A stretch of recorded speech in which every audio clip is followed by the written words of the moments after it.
I stared at my phone screen reading Dad's text for the third time. The words hadn't changed. "You're dead to me. Talk to my lawyer." Below it, Mom had added her own message. "We're done enabling your failures. Don't contact us again." I was sitting in my corner office on the 47th floor of the Morrison Financial Tower in downtown Seattle. Through the floor-to-ceiling windows, I could see the city sprawling below, the late afternoon sun turning Puget Sound into liquid gold. My assistant had just brought me the quarterly reports showing my investment firm had cleared $23 million in profits. I typed back a single word, "Okay." Then I made a phone call that would change everything. Growing up, I was the disappointment. My older brother Marcus was the golden child. Varsity football, business degree from Stanford, married to a lawyer, 2 perfect kids. My younger sister Ashley was the creative darling. Art school graduate, boutique owner, Mom's shopping companion and best friend. And then there was me. The middle child who wasted her college education on finance instead of joining the family real estate business. The daughter who chose a boring corporate job over marriage and grandchildren. The one who lived in a depressing apartment instead of the suburbs. What they didn't know was that my boring corporate job had evolved considerably over the past 8 years. I started as a junior analyst at Morrison Financial straight out of college. I was good with numbers. Really good. I could see patterns in market data that others missed, could predict shifts before they happened. Within 3 years, I was managing a $50 million portfolio. Within 5, I was a partner with my own division. By year 7, I'd quietly launched my own subsidiary, Wells Capital Management. We specialized in identifying undervalued tech startups and providing strategic growth capital. Our success rate was 87%, unheard of in venture capital. I was 34 years old and worth $180 million personally. My family knew none of this. To them, I was still Sarah the analyst who pushed papers for rich people. I kept it that way intentionally, because for the past 6 years, I'd been running a very different kind of investment strategy. I'd been keeping my family afloat. It started small. Dad called 6 years ago, voice tight with stress. "Sarah, the real estate market's brutal right now. Your mother and I are struggling with the mortgage. Just for a few months, could you help with $2,000? I sent $2,500 that day. The few months became permanent. Every month, like clockwork, I transferred $2,800 to cover their mortgage. They never asked where the money came from. They never said thank you beyond that first week. Then came Marcus's business troubles. His luxury car dealership was bleeding money, but he was too proud to admit it. When he casually mentioned he might lose his house, I quietly paid off his $180,000 mortgage. I had my attorney structure it as an anonymous benefactor program through a shell company. Ashley's boutique was failing before it even opened. She needed $75,000 for inventory and rent. I provided it as a small business grant from a fictional foundation. She believed she'd won some kind of lottery. Over 6 years, I'd provided monthly mortgage payments. $2,800 times 72 months equals $201,600. Utilities for my parents. $400 times 72 months equals $28,800. Marcus's mortgage payoff. $180,000. Ashley's business funding. $75,000. Dad's car lease payments. $850 times 72 months equals $61,200. Emergency loans that were never repaid. $38,400. Mom's medical bills. $23,000. Total, $608,000. I kept meticulous records. Every wire transfer. Every payment confirmation. Every text message thanking me for temporary help. They thought I was barely scraping by. I let them think it, because every family dinner gave me more data. Every dismissive comment showed me who they really were. Every time they bragged about Marcus's success or Ashley's independence, while I sat silently, I was watching. Bernie. Waiting. 3 months ago, things started shifting. Marcus called me for the first time in a year. "Hey Sarah, listen, Ashley and I were talking. We're concerned about Mom and Dad's retirement planning. We think they need better financial guidance." "Okay," I said carefully. "What kind of guidance?" "Well, you work in finance, right? Maybe you could review their portfolio, give them some basic advice. They've been making some risky investments lately. I almost laughed. Their portfolio was the monthly support check I sent them. I can look into it, I said. Great. And hey, keep it simple, yeah? No complicated financial jargon. You know how Dad gets. The condescension was so casual he didn't even realize he was doing it. 2 weeks later I was at Sunday dinner. All of us gathered at my parents' house, the house I was paying for. Marcus was talking about his dealership's record quarter. Ashley was showing off photos from her boutique's expansion. My parents were beaming. Sarah, honey, Mom said, finally acknowledging me. How's work? Still doing that analysis thing. It's going well, I said. That's nice. She turned back to Ashley. Now about your fall fashion line. I excused myself to use the bathroom. On the way I passed Dad's home office. The door was open. I glanced inside and froze. On his desk were bank statements.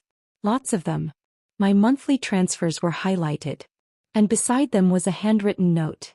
S's contribution. Enough for down payment on Lake House? They weren't struggling. They were using my support money as extra cash for luxuries. I took a photo with my phone and returned to dinner. That night I started digging deeper. I had access to forensic accounting resources through my firm. I hired a private investigator. What I found made my blood run cold. The PI's report arrived 2 weeks ago. It was 47 pages long. Finding number 1. Mom and Dad had opened 3 credit cards in my name over the past 4 years.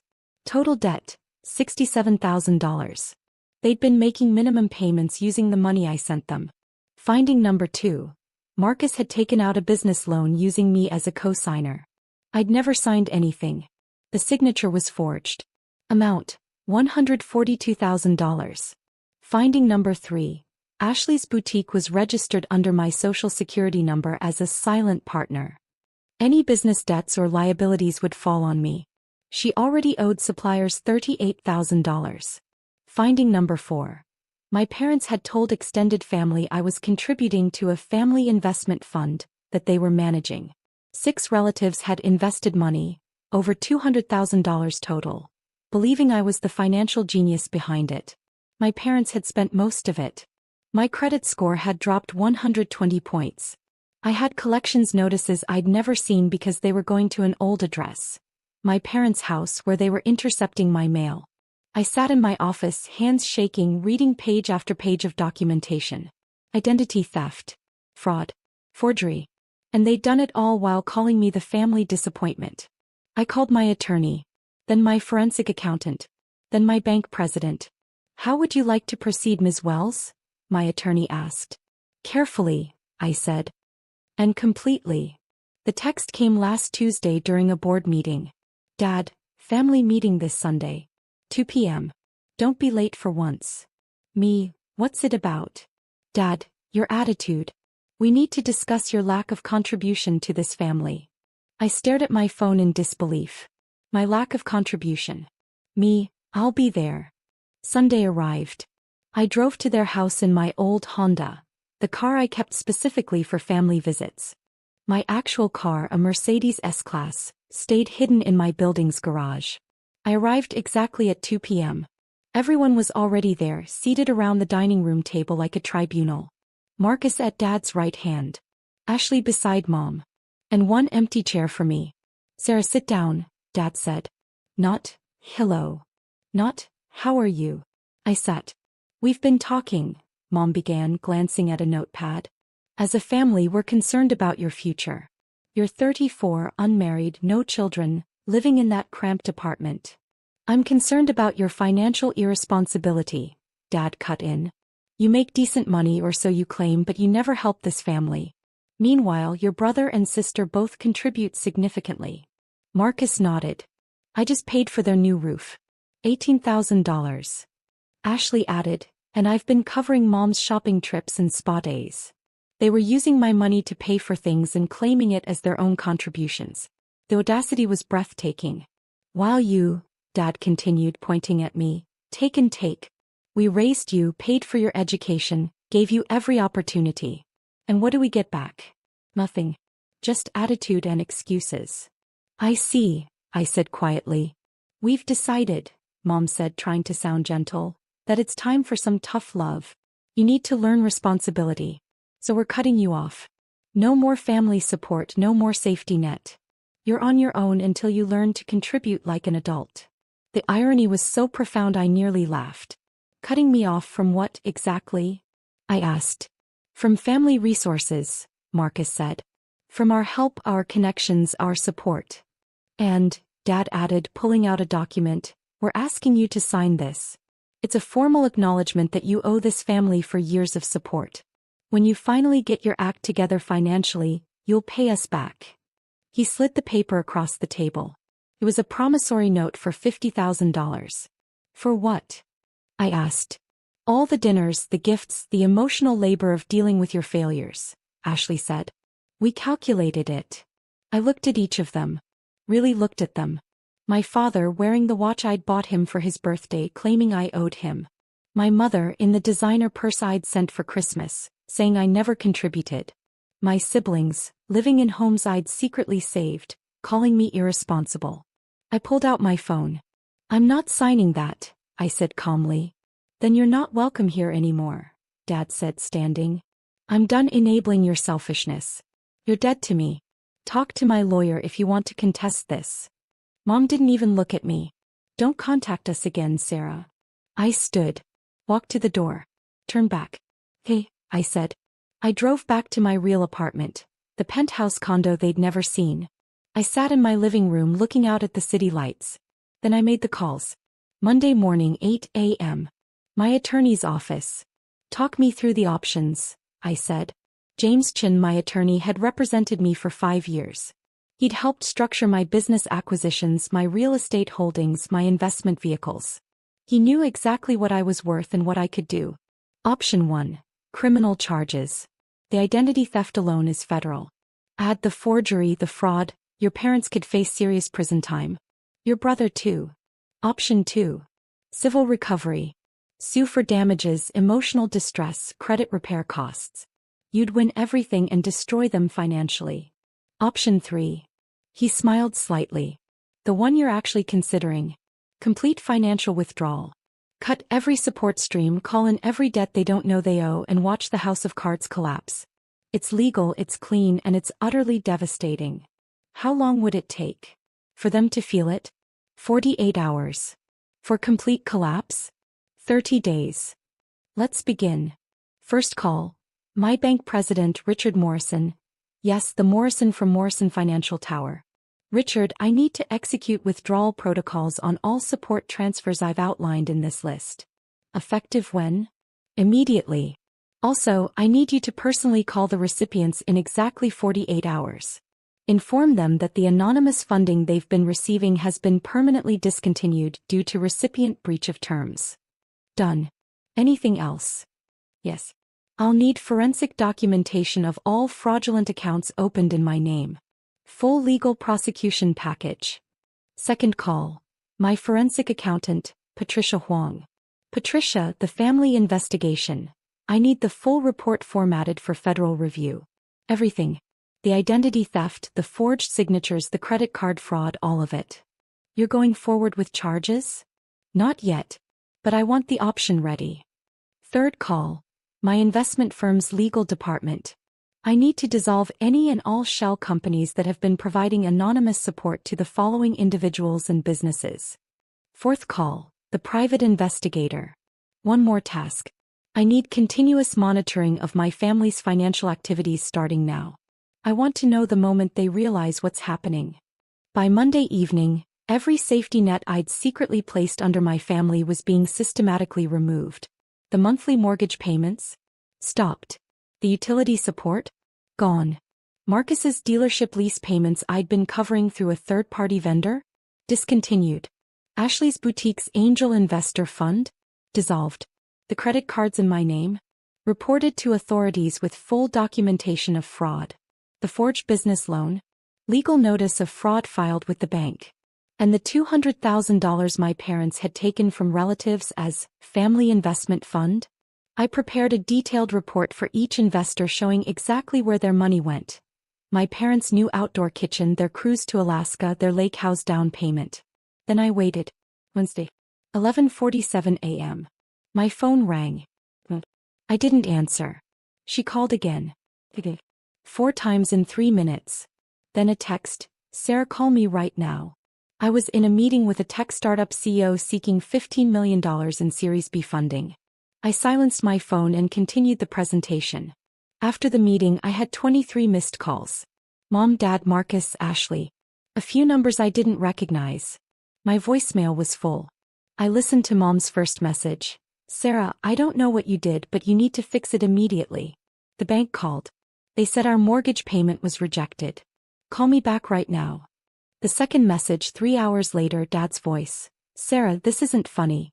Our credit cards were declined at the grocery store. The bank is saying something about fraud investigation. You need to explain what's happening." The fifth message, Marcus, panicked. "Sarah, what the hell is going on? The dealership's lease payment bounced. They're threatening repossession of the entire inventory. And some investigator came by asking about a loan I supposedly co-signed with you? Call me." The 10th message, Ashley, crying. "Sarah, please, my boutique's accounts are frozen. They're saying something about fraudulent business registration. I don't understand. Please call me back." I deleted them all. Thursday morning, Richard Morrison called me. "I made the notification calls as requested," he said. "Your mother hung up on me. Your father demanded to speak to my supervisor. Your brother threatened legal action. And their accounts? Frozen pending fraud investigation. The credit cards in your name have been flagged. Federal investigators have been notified of the identity theft. It's moving quickly. Thank you, Richard." "Sarah," he said carefully, "they're going to come for you. You understand that?" "I'm counting on it." Friday afternoon they proved him right. I was in my office when my assistant buzzed. "Ms. Wells, there are 3 people in the lobby demanding to see you. They say they're family. Security is with them. Send them up. And please record this meeting per company protocol." I stood at my window looking out at the city when the door opened. They stopped in the doorway staring. At the corner office. At the view. At the nameplate on my desk. Sarah Wells, Managing Partner, Wells Capital Management. "What?" Mom's voice trailed off. "Please sit," I said, gesturing to the conference table. They sat slowly, looking around like they'd entered an alternate dimension. "What is this?" Dad demanded. "What kind of game are you playing?" "No game," I said calmly. I opened my laptop and projected spreadsheets onto the large screen on the wall. "This is my company. Wells Capital Management. We manage $2.3 billion in assets. I founded it 7 years ago." Marcus leaned forward, squinting at the screen. That's impossible. You're an analyst." I was. Then I became a partner at Morrison Financial. Then I launched my own firm. I clicked to the next slide. "This is my personal net worth. $180 million. Ashley's hand went to her mouth. "But," Mom started. "You never said, you live in that apartment. You drive that old Honda." "I live in a penthouse condo at Harborview. The Honda is for family visits. My actual car is a Mercedes S-Class." I clicked again. "This next slide shows every financial transaction I've made on your behalf over the past 6 years. Shall we review?" The spreadsheet filled the screen. Line by line. Payment by payment. Mortgage payments to parents. $201,600 utilities support.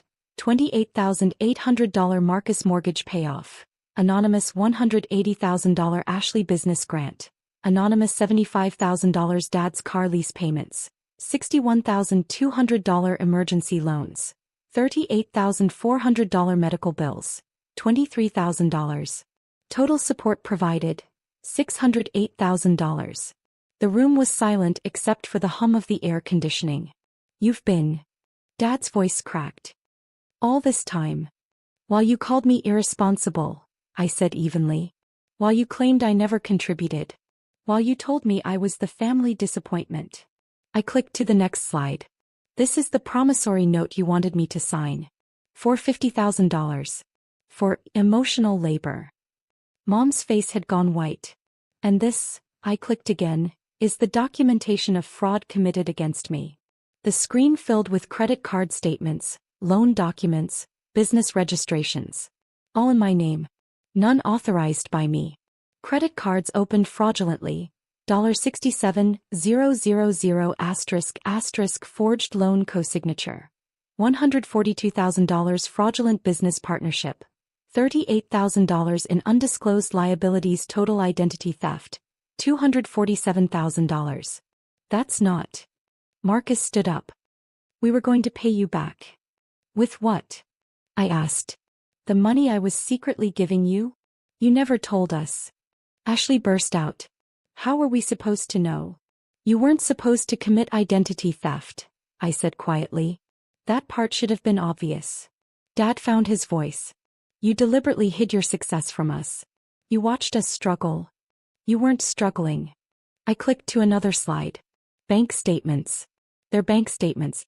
This is your account activity. The month you claimed you were desperate for mortgage help, you spent $8,000 on a vacation to Napa. The week you said you were drowning in bills, you bought a $3,500 outdoor kitchen island. More slides. More evidence. Every time they'd claimed poverty while spending my support money on luxuries. And this, I said, pulling up the final document, is the report showing what you did with the $200,000 you collected from relatives by claiming I was managing a family investment fund. Aunt Carol's $50,000. Cruise to Alaska, new furniture Uncle Tom's $75,000. Lake house down payment, new car cousin Jennifer's $30,000. Home renovations Grandma Helen's $45,000. Jewelry designer clothes. I've prepared individual reports for each of them, I said, showing exactly how you spent their money while claiming I was the financial expert managing it. Mom started crying. We were going to pay them back eventually. With what? I repeated. You have no income stream. Marcus's dealership is failing. The only reason it survived this long is because I was covering his lease payments. Ashley's boutique has been operating at a loss since day one, surviving only on the grant money I provided. And your house. I've been paying the mortgage for 6 years. This is. Dad stood, bracing himself on the table. You can't just abandon your family. You told me I was dead to you, I said. You told me not to contact you. I'm simply honoring your wishes. We didn't mean. You meant every word. I closed my laptop. Here's what happens next. First, all support I've been providing ends immediately. That already occurred on Monday. Second, I've filed fraud reports on every illegal account opened in my name. Federal investigators are involved. Third, I've notified all family members who invested in your fake fund about where their money actually went. They're filing their own lawsuits. You can't do this, Marcus said desperately. We're family. I walked to my desk and picked up a folder. Inside were printed copies of their texts, their demands, their insults. Every "you're a disappointment." Every "you never contribute." Every dismissive comment over 6 years. This is what you said to me, I said, dropping the folder on the table. This is how you treated the person who was keeping you afloat. You made your choice last Sunday. Sarah, please. Mom stood reaching for me. We made a mistake. We didn't know. You made thousands of mistakes, I corrected. You committed identity theft. You forged signatures. You defrauded your own relatives. You treated me like a failure while stealing from me. I walked to the door and opened it. Security will escort you out. What about the mortgage? Dad asked desperately. The cars? Ashley's business? What are we supposed to do? I looked at him. Really looked at him. This man who was supposed to protect me, who instead had stolen my identity and ruined my credit. I don't know, I said. But you'll figure it out. You're adults. You're independent. You don't need support from your disappointment daughter, remember? Marcus tried one more approach.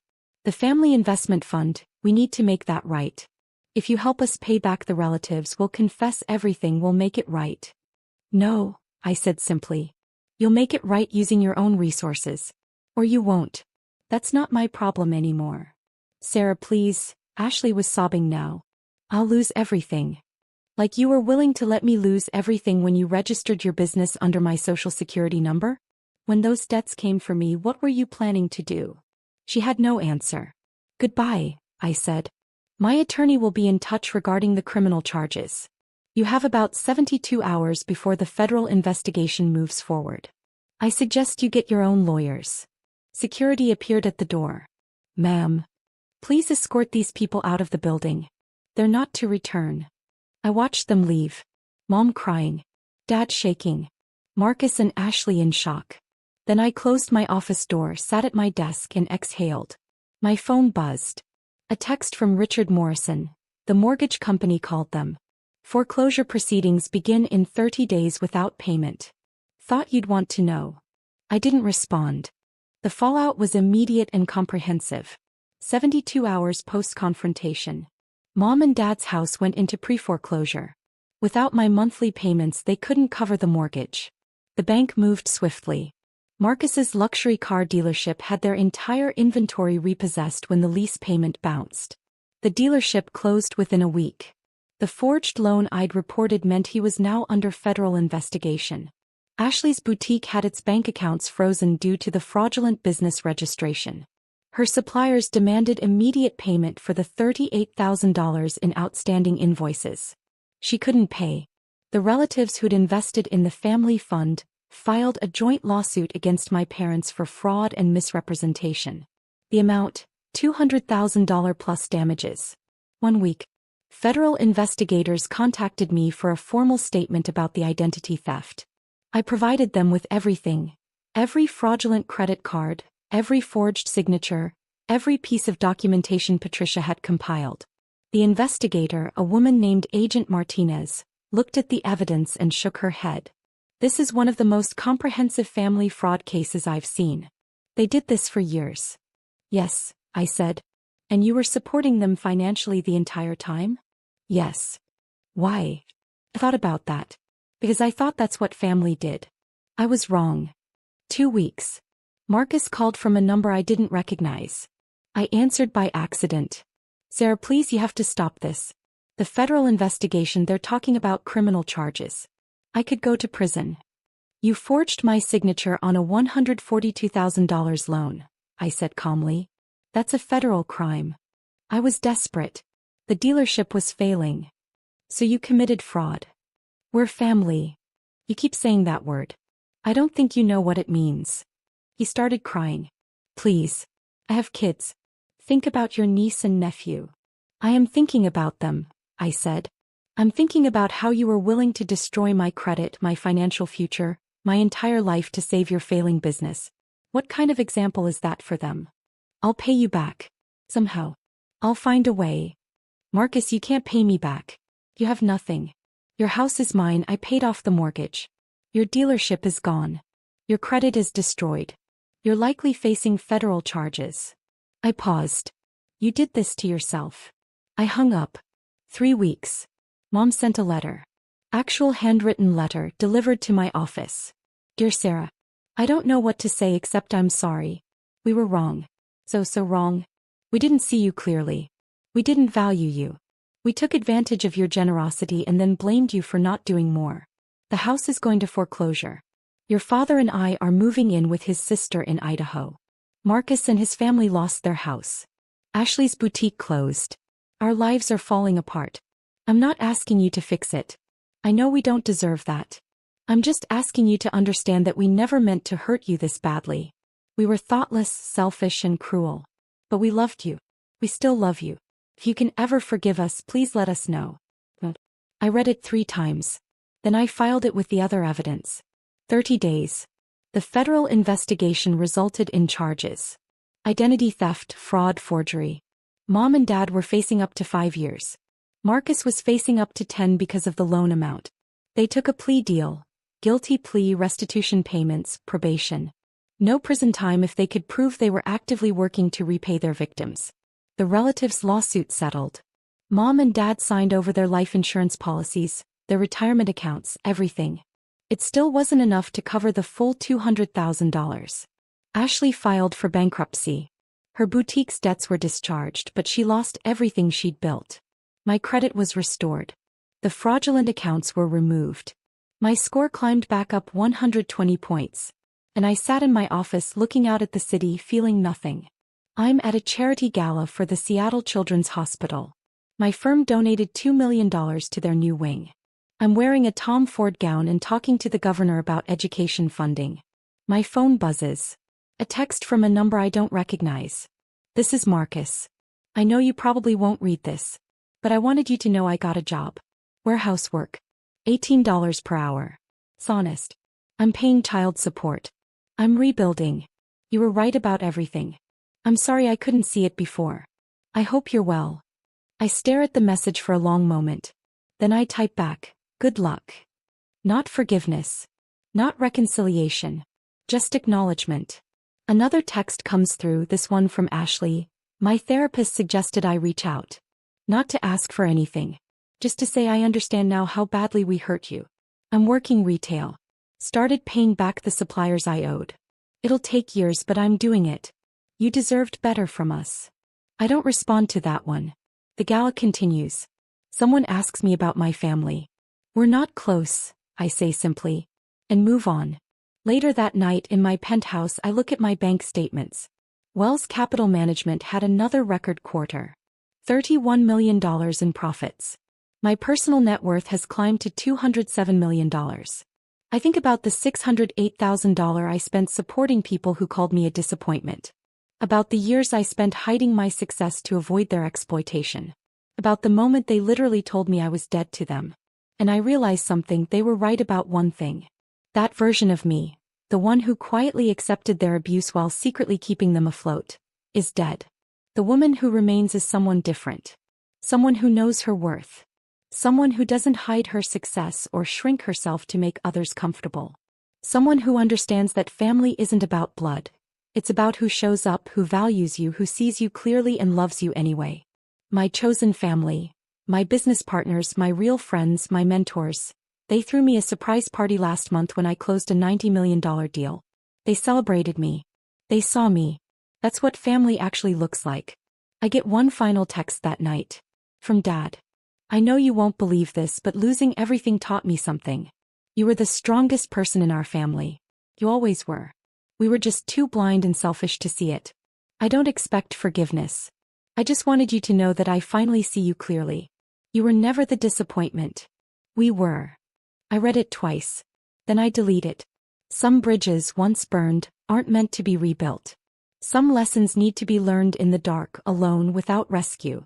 I made my choice that day in their dining room when they handed me that promissory note. When they told me I was dead to them. I chose myself. And I'd make the same choice again. 1 year later, Forbes runs a feature, 30 Under 35, The New Faces of Finance. My photo is on the cover. The article details Wells Capital Management's unprecedented success rate, my innovative investment strategies, my $250 million net worth. The article mentions I come from a modest background and built everything myself. That's not quite true. I did have help once. I learned everything I needed to know about what not to do from the people who were supposed to teach me about family. Sometimes the best education comes from the worst teachers. My phone doesn't ring with congratulations from Idaho or from my siblings' new addresses. I don't expect it to. Instead, my business partner texts, "Drinks tonight? We're celebrating you." My best friend calls, "I'm so proud of you I could cry." My mentor emails, "You've exceeded every expectation. Well done." That's my family now. The people who saw my potential and helped me build it. The people who celebrated my success instead of exploiting it. The people who showed up. I text back my RSVP to the celebration dinner. And I don't think about the $608,000 at all.